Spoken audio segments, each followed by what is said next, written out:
Problem number 4. A professor wants to know if her introductory statistics class has a good grasp of basic math. 6 students are chosen at random from the class and given a math proficiency test. The professor wants the class to be able to score at an average above 70 on the test. The 6 students get scores of 62, 92, 75, 68, 83, and 95. Can the professor have a 90% confidence level that the mean score for the class on the test would be above 70? Step 1. We identify the null and alternative hypotheses. We can say that the third sentence is the researcher's claim because it is the parang claim of the professor regarding his or her statistics or introductory statistics class. So that sentence can be our basis in constructing the null and alternative hypotheses. Using the statement in the third sentence, we can say that the null hypothesis is the population mean is equal to 70, and the alternative hypothesis is the population mean is greater than 70 because of the phrase at an average above 70 on the test. Step 2 is identify the level of significance. Identify also if this is under one-tailed or two-tailed test and get the value for the degrees of freedom. For the alpha level or level of significance is not stated in this problem, but the confidence level or level of confidence is stated in this problem. Confidence level is somehow the opposite of level of significance. So when they say that the confidence level is 90%, for us to get the level of significance, all you have to do is subtract 90% to 100%. Why 100%? Because it's the totality of percentage, right? So you have to subtract 100% and 90%, and the difference is the level of significance. So subtracting 100% by 90%, we will have 10%. And that 10% is the level of significance. And since we have to use a decimal number for level of significance, all you have to do is rewrite that 10% into its decimal form, which is 0.10. So our level of significance is 0.10. Again, the confidence level is the opposite of the level of significance. So, parang there's an additional parang idea na for the level of significance, if it is not stated in the problem, try to look for the confidence level if it is stated.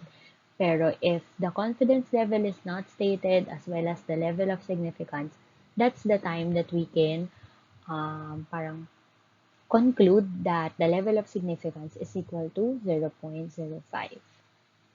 The problem is under one-tailed test since the mathematical symbol for alternative hypotheses is greater than symbol.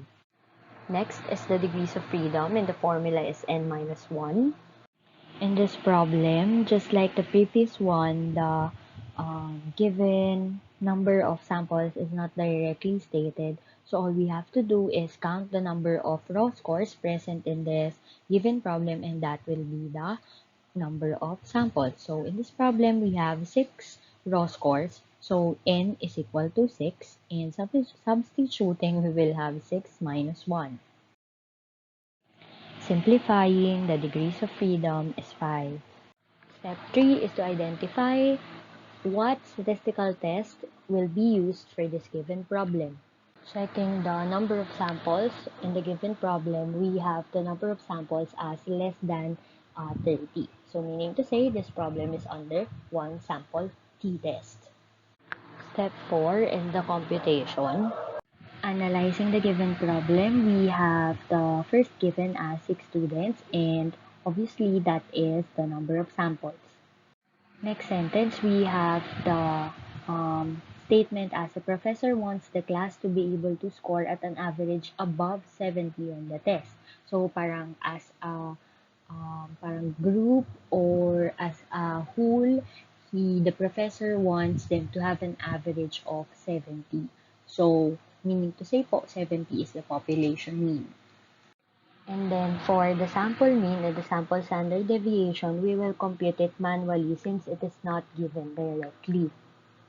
We will not do the long method in answering the sample mean and the sample standard deviation, but instead we will use the shortcut method using your calculator. You press mode and then stat and then 1 minus var. And then you encode all the numerical values or yung x values in the given problem.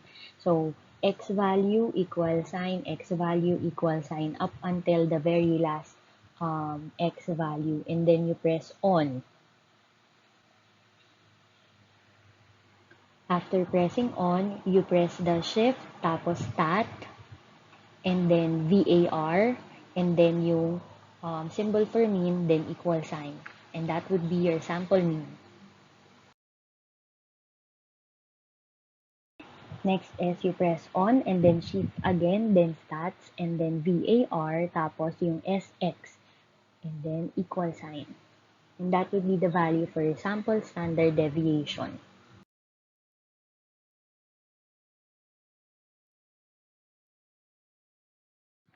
Now that we already have the values for the sample mean and the sample standard deviation, we can now compute for the t computed. And since this problem is under one sample t-test, we have to use the formula for one sample t-test, and that is sample mean minus the population mean all over the sample standard deviation over the square root of n. Substituting the values, we will have 79.17 minus 70 all over 13.17 over the square root of 6. The calculator on the left side shows you how are you going to input the values if your calculator is a four-liner calculator.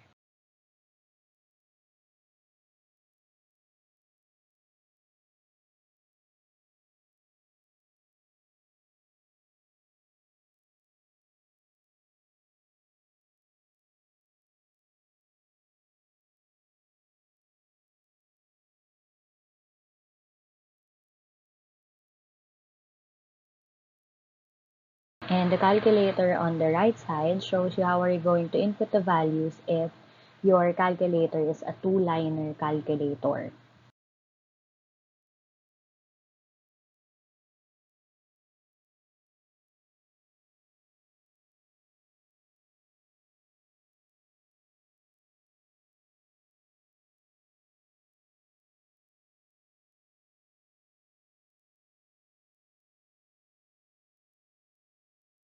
So the answer for t computed is 1.71. Step 5 is the decision rule. The rule is to reject null hypotheses if the absolute value of t computed is greater than or equal to the absolute value of t tabular. So we have to identify the t tabular first since we already have the value for the t computed. For us to get the value of t tabular, we have to go back to step 2. Locate your degrees of freedom in the degrees freedom column, and then after finding the numerical value, all you have to do is draw an imaginary horizontal line passing through that degrees of freedom. And since this is under one-tailed test, we have to locate the level of significance into the row adjacent to one-tailed test. Next is the level of significance is equivalent to 0.10. So, we have to look for 0.10 into the row adjacent to one-tailed test and draw an imaginary vertical line passing through that 0.10. And the intersection of those two imaginary lines will be our t tabular.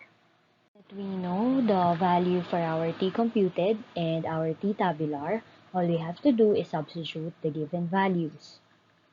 Substituting the values for our t computed and t tabular, we will have the decision rule as a reject null hypothesis if the absolute value of 1.71 is greater than or equal to the absolute value of 1.476. Step 6, we have to identify if we have to reject the null hypothesis or we failed to reject the null hypothesis. Going back to step 5, we have the mathematical statement as the absolute value of 1.71 is greater than or equal to the absolute value of 1.476. So assessing this mathematical statement is true, so we have to reject the null hypothesis. Finally, last step, step 7, is we have to draw conclusions based on step 6.